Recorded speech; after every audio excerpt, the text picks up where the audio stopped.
Thank you so much, Dash, and welcome back to LOL Park, ladies and gentlemen. I'm Atlas, joined by Wolf and by Chronicler for what is going to be a banger of a day. Very much looking forward to it, and we are straight into pick and ban, gentlemen, as already both of the champions that Flandre has played are going to be banned away. I think I'm sensing a little bit of a theme here. You see the target ban on Evi's Urgot as well. Not going to be able to play that one here against Edward Gaming. But I generally tend to agree with what the desk said about how this series, or rather this game, should look here for DFM, is you've got to actually look to the early game. You want to do something that messes with Edward Gaming's slower style, because when we get to the mid game to late game, that's when DFM, even with massive leads, has fallen apart. And that is always easy to say, right? Just try and find an angle early game. But we've seen that backfire. I think the game yesterday where Rogue went for an early invade with a Draven and Braum, which generally you'd expect to go well, can still be outplayed if the enemy team is ready. I am happy to see this early LeBlanc pickup. I think that obviously Aria's performance domestically and also what we've seen at Worlds thus far on it is incredible, but the pick provides so much pressure, both in combination with a jungler as well as later in the game. This pick away of the Talon though is big because that is what Steel has looked the best on. Yeah, it looked absolutely fantastic. We heard Perks talking about LeBlanc yesterday, saying that the champion is pretty strong. I'm paraphrasing, yes. Of course, as now Jiejie thinking about what he wants to pick up here, and that is the Jayce. So I actually told a lie. It wasn't the Lucian that Flandre has played before. It was in fact Jayce. So he's going to stick with 50-50 on Jayce Graves so far at the World's group stage. Of course, we all know Flandre has been playing for a heck of a long time. I believe debuted on Snake in 2014, so I think he has a bit more of a repertoire than that, but never mind, not going to see it so far this game, as Steel going to take away the Zhao, going pretty standard here on the side of DFM. Yeah, there's a lot of power in the early game with what they have here already, but there is obviously the ability to poke later on with LeBlanc, and it is a champion that screams Aria's skill expression, right? We saw him play extremely well on multiple champions in MSI, where you expect this player to pop off, right? And we'll see if the counter pick here comes through for the Jayce early, because Jayce is one of the toughest champions in League of Legends right now in the meta to say, okay, there's a strong counter pick. Wukong is one that comes to mind, but it's not really in the wheelhouse here for DFM. They're going to go back to the Poppy pick here very early on in this draft, but it's rising in popularity right now. Look at that win rate, 75% here in Worlds. And what we've also seen is that even when teams pick up the Poppy relatively early, as is the case here, it can be hard to really kind of take into account how much impact that Statford presence has. We've seen teams still draft champions that kind of rely on dashes to a certain extent. And I think that the Poppy has slowly started to rise in priority throughout the tournament, because the pick, in a lot of occasions, outside of the obvious value that you get from denying dashes at will and being able to both play offensively and defensively with that, the pick itself is just also strong, right? It has a surprising amount of burst. It has a lot of resistances that it gains naturally. And this is a classic neutralizing pick that comes out there in the Lisandra, which has been all right, but thus far, I gotta say, I think in terms of what we've drafted there early, I like what DFM have got. Yeah, if you remove the nameplates, I definitely agree as well. I mean, 3 top-tier picks here in this meta right now off the get-go. Yeah, and also the fact that the Poppy is a flex, you know, technically triple flex, I guess you could say. Gaeng could play that on the bottom side of the map if he would like to, but still keeping things up in the air. Not likely to be going into the jungle, considering the fact that Zhao has already been picked up. We'll see how that does go. Is Draven going to be taken away from Viper? Of course, Viper's champion pool not really going to be touched. He's played 3 unique champions thus far, but the Ezreal was one of them, so not going to be playing that one, and we'll see whether that is where we're going to continue focusing here as far as the DFM bans are concerned. The Kai'Sa is something he's played a lot as well, but doesn't really fit into this draft as much as it's fit into other Lee Sin drafts we've seen from Edward Gaming here, so I do like this Aphelios ban a lot more. It's still possible, you know, you have a lot of poke and engage with this composition. You can have the Kai'Sa follow-up there with the Killer Instinct, and it has been what he's preferred, but it looks like he's going to pivot over here to the Misfortune. I actually really like this Aphelios ban, because with the Ezreal ban, you also clearly see a sign from EDG saying, hey, we're looking into getting that Aphelios, right? Like, if you ban away the Ezreal, even if the MF would be picked up by DFM, we know how well Viper can play on that Aphelios and into the already short-range comp that was available for DFM. They don't want to take that risk, so instead they're going to go into the handshake that we've seen repeatedly. They give over the MF, knowing that you can get the Jhin to kind of neutralize. Jhin also works very well with the aggressive front line that DFM already have, especially when augmented by the Alistar. So you have a really strong, aggressive core that can play very far forward and can be augmented by Jhin's support with the Curtain Call and his W. As a lot of this, the power in this DFM draft is going to rely on the poke damage coming through from Aria. If he doesn't hit that, then it's going to be hard to finish those targets off, even with the curtain call here from Yutapon, because this comp doesn't have a consistent damage dealer in its top or middle lanes. They don't have a mage that's going to be able to do long-term damage. They have the burst potential there, and if you get ahead, obviously, as Aria, sometimes that doesn't matter if you could just finish those targets off. But later on into the game, I do worry about EDG's composition. If you can't get those kills early, there's so much mobility here with this Talon. The thing that I really love about the DFM comp, though, is that they've got Poppy. And what Poppy does is it means that if you've got a teamfight composition, you're not allowed to play it, because she just knocks a couple of them away, and then it's going to be a man advantage for one team. As that is, of course, the Rakan locked away for Meiko on the bottom side of the map.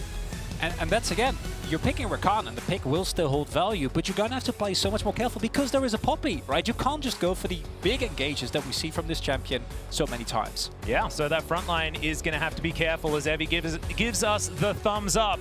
We're on our way onto the Rift for game number 1. The really cool thing about yesterday existing is the fact that DFM got here winning a tiebreaker against C9.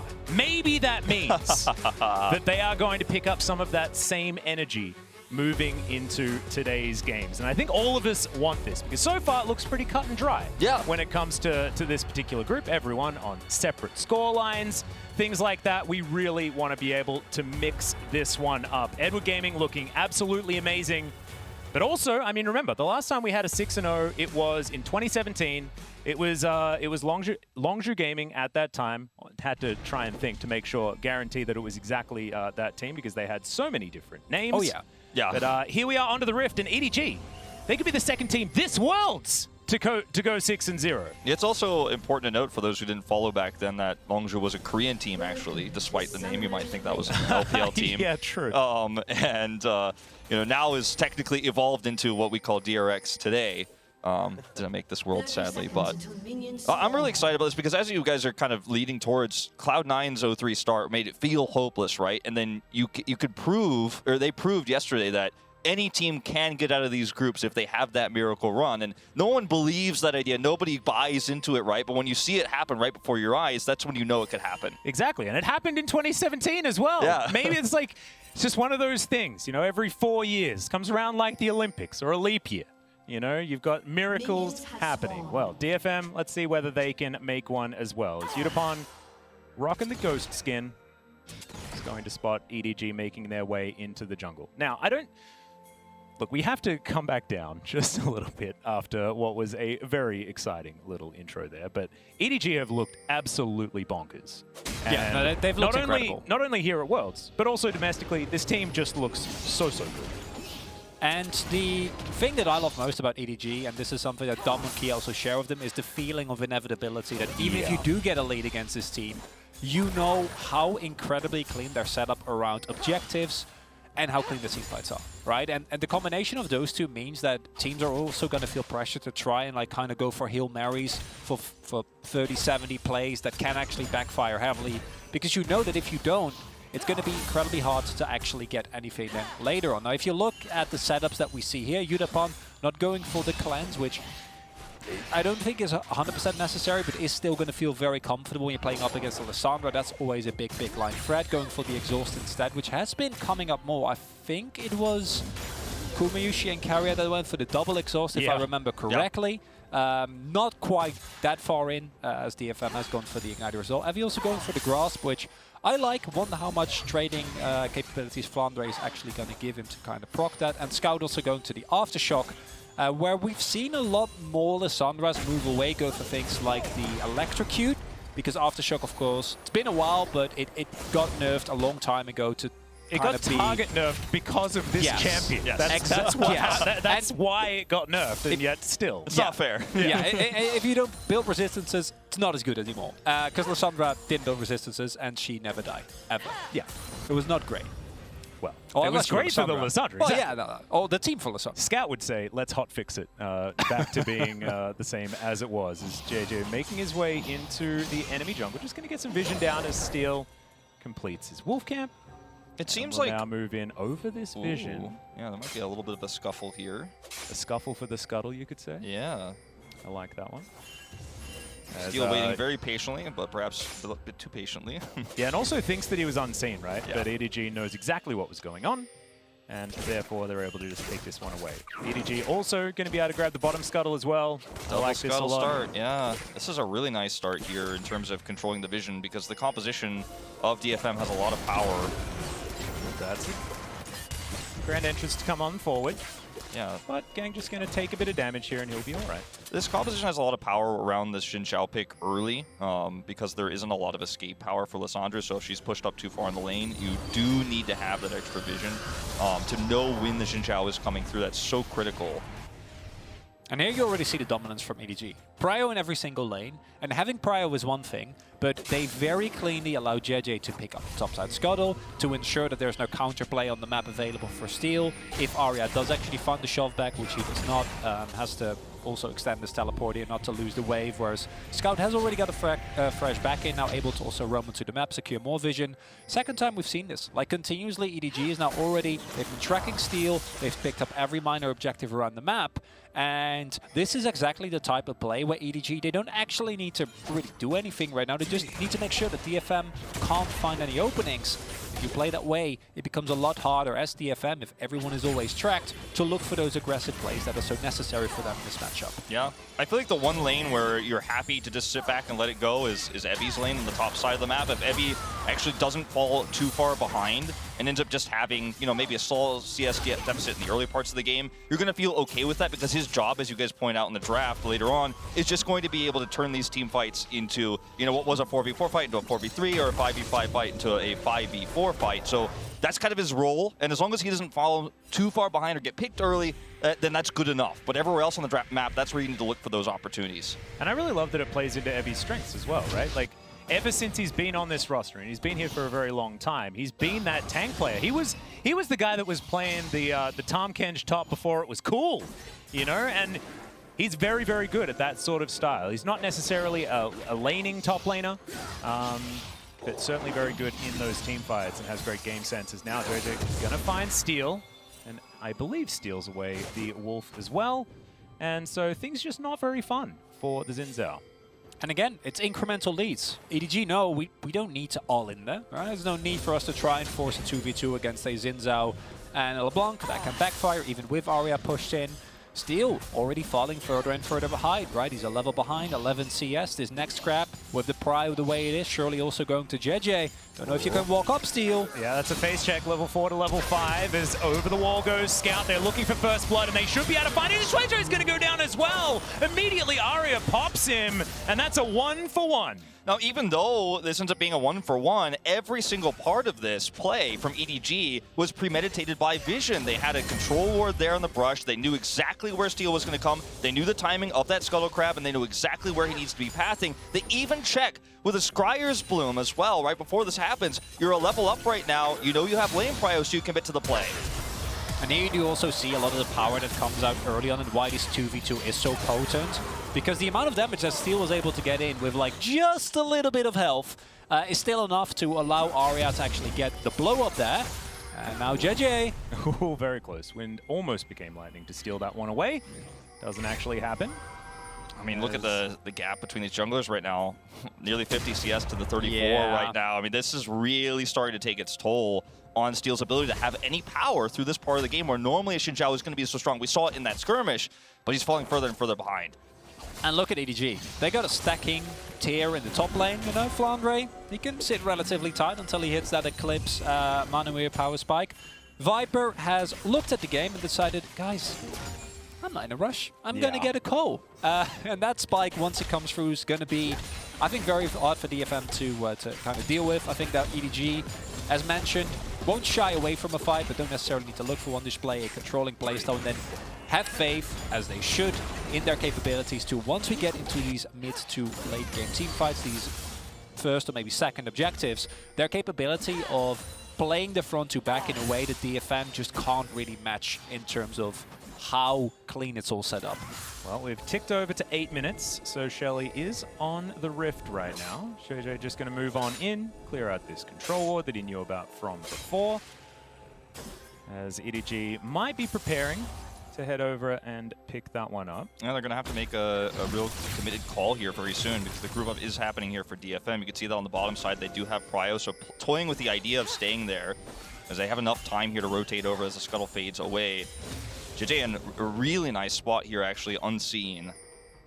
Well, going to start off his red buff, and it looks like Steel will at least get the first bit of damage onto Shelly. Evi going to move on down. Wave equalized on the top side of the map. Flandre dealing with it right now.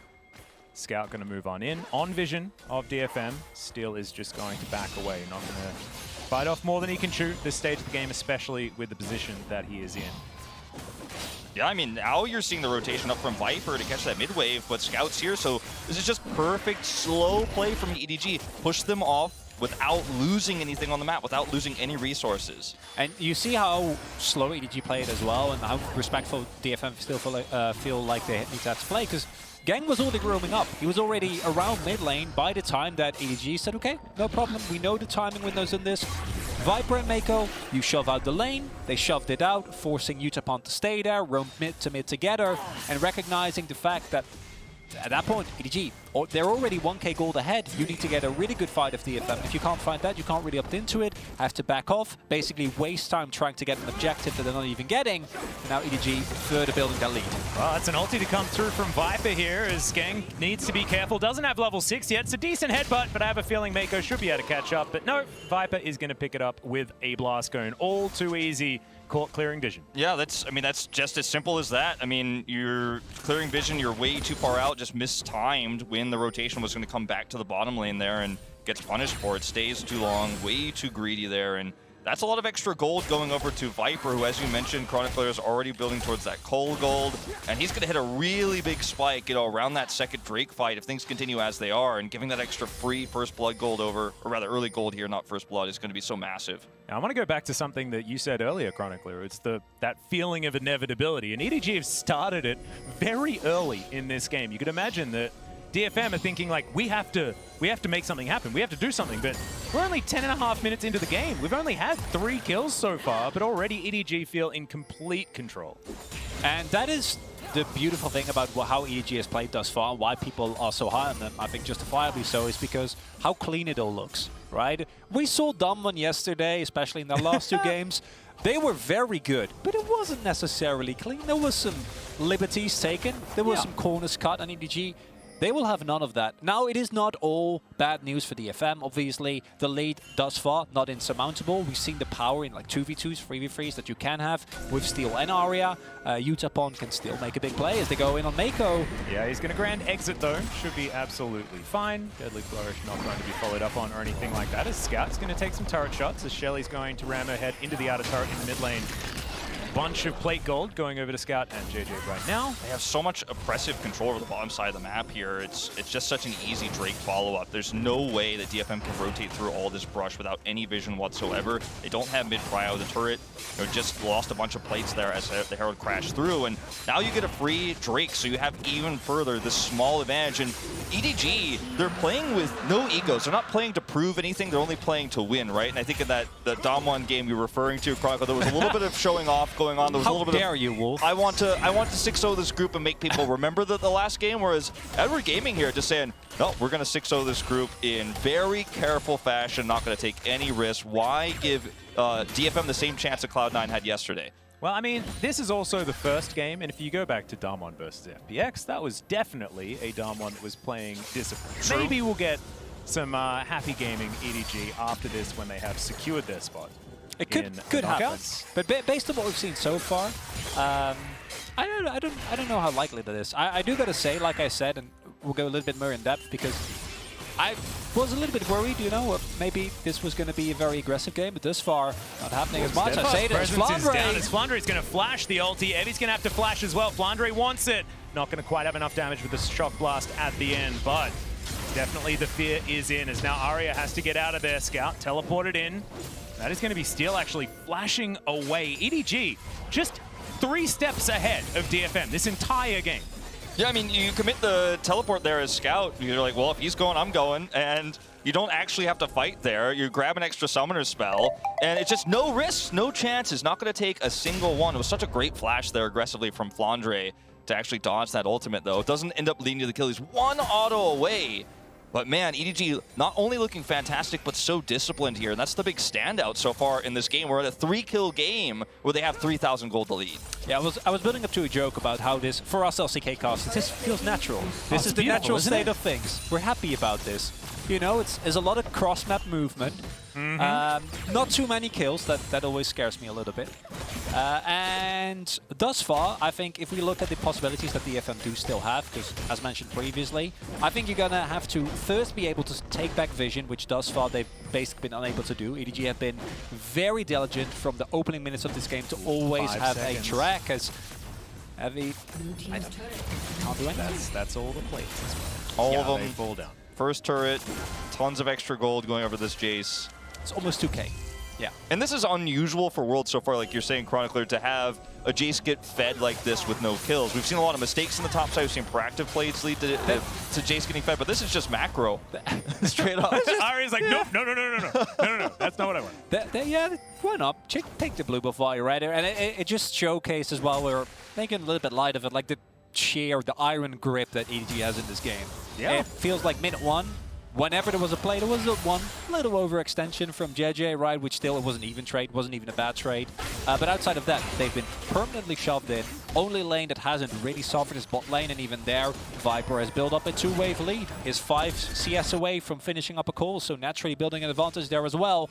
And across the rest of the map, DFM just unable to match the individual level as well as the cohesion and safety that the ADG have been able to provide for themselves. Some of the ways that DFM get back into this game just don't feel realistic considering EDG's safety, right? If you do overextend or if you go too deep trying to clear vision and you run into Aria in the jungle alone, or if he's able to find somebody with the vision control that DFM would hope to have and maybe gets a pick there, then maybe you could 5v4 fight, but they're just not taking any risks. They're not walking into anything like this. Yeah, Meiko almost did, as you attempted the casting curse. Didn't quite work out there, Wolf, unfortunately, because Meiko heads up. Not going to face check that rush, and for good reason, as Aria heads on forward, but he immediately gets ulted and explodes. This is why the LeBlanc has a tough time in this matchup, but the fight is still ongoing. It's a decent heroic charge there from Evi, but he's still going to fall down. Meiko, in fact, is the one that picks up the kill. And EDG, a couple more on the board, and are now looking to pick up Shirley for their reward. It's death by 1,000 paper cuts in this game for DFM, it really does feel like. I mean, you don't have any agency, and every time you try to, or every time it looks like they might make a mistake, they might walk too close, you could turn it. Well, there's a headbutt pulverized, but the tower is going to fall down. The Unbreakable will on Gaeng will keep him alive for the moment, but EDG just taking everything that they want. Controversial statement. I think EDG's pretty good. Whoa. When was that controversial? Hey, I had him over FPX. I was one of the people who didn't... I'm sorry. I'm sorry. I was one of the people who said, okay, I think EDG's the strongest one from LPL. I watched that podcast, Wolf. I can confirm that is, in fact, indeed what you said. As we're going to check this one out once again. It felt like they had no chance. Yeah, there's no way you win this fight, unfortunately. And the curtain calls just feel so tragic, too, because nobody's low, nobody's gotten hurt, and you could shut down this LeBlanc when she tries to engage like that. Of course, with Lisandra, ultimately, we talked about it so many times. Every time this matchup occurs. And now we're looking at a double Drake lead here. We are, again, 5 kills in, 6,000 gold, EDG ahead, 3 turrets, and it's just... just piece by piece, step by step, but they're starting to get a massive lead now. And there you also see the problem. Then it's straight up 5v5, especially if you lose one of your most potent damage dealers. You're just not going to be able to actually kill anyone on EDG. The opportunity for DFM just isn't really there. Thus far, EDG have also, as pointed out previously, whenever someone goes in, there's always a buddy nearby, right? There's always the potential for maybe a collapse, for a rotation. And that is one of the main reasons why I think that what DFM could do against a less disciplined team is trying to catch someone that's going for a rotation, that's trying to secure an aggressive vision line, maybe goes for a face check, load them up with Aria Steal, and then try to turn it into a tempo play. But every time I slow down because maybe it will happen now, it's like, no, he's in full control. Yeah, and they're now going to rotate here towards the top side of the map. This inner turret is going to attempt to be protected here by Aria and Yutapon, but 4 members of EDG in the area. Jiejie turns up as well. So DFM just not going to be able to save it. And this is just EDG. Like, I feel like they're just stealing DFM's lunch money all over the map. There's no cross map as an option. EDG is so incredibly decisive. And now they're just going to waltz on into the mid lane and try and do the same thing here with the help of Shirley as well. As Aria is trying to poke her in the eye, but it's not going to work out. So this turret does take a fair bit of damage. That is the flash on forward from Steel, but they deny him completely. That's what Ring of Frost is very good for.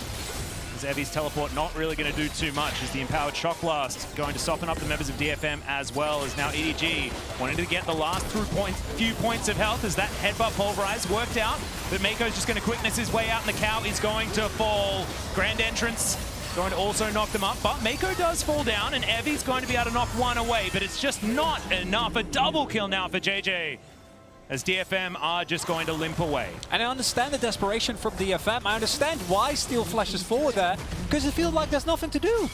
Yeah, I mean, the other thing too is you've got the Ring of Frost, but doesn't even have to use his Everfrost to survive there. He teleports into a fight, and that's why DFM feel like, okay, we have this opportunity, because you're going to see Scout appear in the middle of, 4 or 5 DFM members here. It feels like it's a really easy collapse and commit, and does not work out. Now we're going back to this replay moments ago where, yeah, you do end up getting that kill, but, I mean, and you get the knockaway, but you don't have that consistent damage afterwards. This is what I was talking about in the draft, where you have this very AD-based comp that has a little bit of poke with the LeBlanc, but the Jhin is too slow and the LeBlanc is too fast. They don't work well together when you're behind like this, especially when everyone on EDG is grouped up. You can't get any side picks. You don't have any pressure to look for picks. Yeah, just no good news for DFM in that new Axe Effect replay, as EDG just continuing to put on the pressure. And I like that you mentioned, like, getting rid of Aria means that all of their damage is gone, and it feels exactly right. Like, Yutapon, yes, we've seen Jhin be quite successful here at Worlds so far, but he's not the same sort of consistent damage-dealing AD carry that a Misfortune would be. Is now, I have to hold that thought, as Aria's going to get taken down very low once again, goes back to his distortion, but Viper just puts a bullet in him as soon as he gets back there. And EDG going to take that kill and now look towards this bottom inner turret as well. Every time they get a kill, every time they take something, they're thinking about what more can they get. Yeah, already the waves are in a good position. I think top lane shoving in as well. Someone's going to have to catch it eventually as they just bully him off the turret. Yeah, and Evi just, I don't know where that ultimate was supposed to go, but a little bit of a waste of a helicopter there, unfortunately, and they lose their inner turret. So no more inners remain. It is an 11,000 gold lead. Only 10 kills have happened in this game. I mean, this is like EDG look like they're farming up to start that T1 series with more levels. Like, this doesn't even look like a PvP game, unfortunately. Like, they're just grouping around like, all right, let's just secure all the gold on the map. Every single turret's going to go down. Every objective is going to go down. And it's just so passive, but yet oppressive at the same time. Doing a few Mephisto runs in Nightmare before they go to Hell mode, I assume. And those don't carry over, EDG. Oh, Gaeng. Yeah, Gaeng could be in trouble here as he's going to get the ultimate off. Headbutt to get Scout away, but there is still so much damage. The ult looked like it wasn't even there from the Alistar. And the trepidation as well. Yutapon, he's like standing like, I want to go in. I want to help you so badly, but I can't. Yeah, in good conscience, I go forward. And this, to me, I think is also one of the beauties of competitive League of Legends. I say as DFM, I don't think you can move forward here. I don't think you can retake control. I want to go for it. Well, Jiejie gonna throw out the rake as Steel. He's on forward. He doesn't really want to, but of course, deceptively tanky with the Crescent Guard available. They just have no vision, like, whatsoever on any critical juncture where EDG is going to play. They don't have a jungle. Well, yeah. It just doesn't exist. There's like there's no proactive play to make because you're blindfolded. I mean, you can't do anything if you don't know what's on the other side of these brushes, what's on the other side of these walls, and every time they drop ore down, it's cleared instantly. They're going to try and go for something here. Grouped up as 5 is DFM. They do not want to give away this Infernal Drake. It will be Soul Point, of course. Is now Flandre getting a lot of damage onto Evi. Down to 50% health now. As the Poppy is going to be so important. Look for that ultimate. See whether he can actually split up EDG. Treasure going to start off this Drake. He's getting looking for a bit of a flank, but there is vision everywhere from EDG. They will not be surprised. And they are just going to take this dragon for free. And as I was trying to say earlier, DFM has had the best tournament that the LGL has ever had. They've had an incredible performance in play-ins, but to me the beauty of League of Legends is getting to play-ins, or out of play-ins rather, is in of itself an incredible achievement. Hell, even getting into play-ins is an achievement, right? But then, even with how amazing that was for DFM and how good they looked, as you pointed out, got a pivotal victory over C9 as well, to then come up against EDG, like how big the gap is that we see, how incredibly in control EDG is just one of the, like how much skill expression there is in this, right? Like how futile it feels for DFM, because since minute 1, they've been pushed in. They're pushed in permanently, so they can't secure vision. They don't have any vision, so they can't walk into their own jungle. They can't walk into their own jungle, so they fall further and further and further behind. And to see EDG just keep continuing that snowball is incredible. Yeah, and they're just not overstepping their boundaries either. And the same could be said of DFM. The problem is that when you're this far behind, you do have to take risks. There are no good plays, but sometimes you have to hope. I think it's some of these upcoming scenarios in objective fights that maybe you can get that poppy pickoff like you've been talking about, Atlas, so much, because that's one way you could maybe pull this off. You have a LeBlanc come in and assassinate someone like Meiko, who's been a little bit aggressively positioned clearing vision so far this game, but I mean, EDG are just so oppressive. Once again, just grouped up. They're not going to walk into this bush where they don't have vision. The one place on the map they don't have vision. There are 4 people here, so there's no risk. Yeah. And of course, a lot of this does have to do with the fact that they didn't have a lot of priority from the beginning of the game. Exactly. Certain things in the draft certainly were a bit of a mishap, but the way EDG has navigated their way through this has just been sublime. Because the big difference is having prio we see a lot, but not every team plays around prio as well, right? Yeah. Like actually weaves as one unit in and out and is able to turn that into an iron grip on the game. Also, if Viper continues the path he's on this game thus far, will be deathless for 4 games. Showmaker's record was 4, so let's see if he can keep it up. Well, we'll see. Teleport to come forward here as Gaeng in position. EDG not taking any risks whatsoever as Scout moves on forward. They do manage to lock down the Matador, but he does have the ultimate. As Gaeng is getting taken down so low. Steel tries to keep himself alive, but they are just falling as EDG plow through DFM. It's clean so far, and it's only Aria that remains. EDG thinking about just moving forward and breaking the base. This is one of those fights where Jhin is going to look at his weakest, right? Where he's trying to find that damage on the wrong side of the team fight as well. It's not over yet. Yep, that's the flash on forward. Everyone seems to have a dash here as Viper's going to cancel the ultimate. Doesn't even seem to matter as that's going to be the ace, and I think EDG are just going to waltz through the top side of the map and end this one. Yeah, when I said it's not over yet, I meant the carnage. The game was over at that moment. Oh.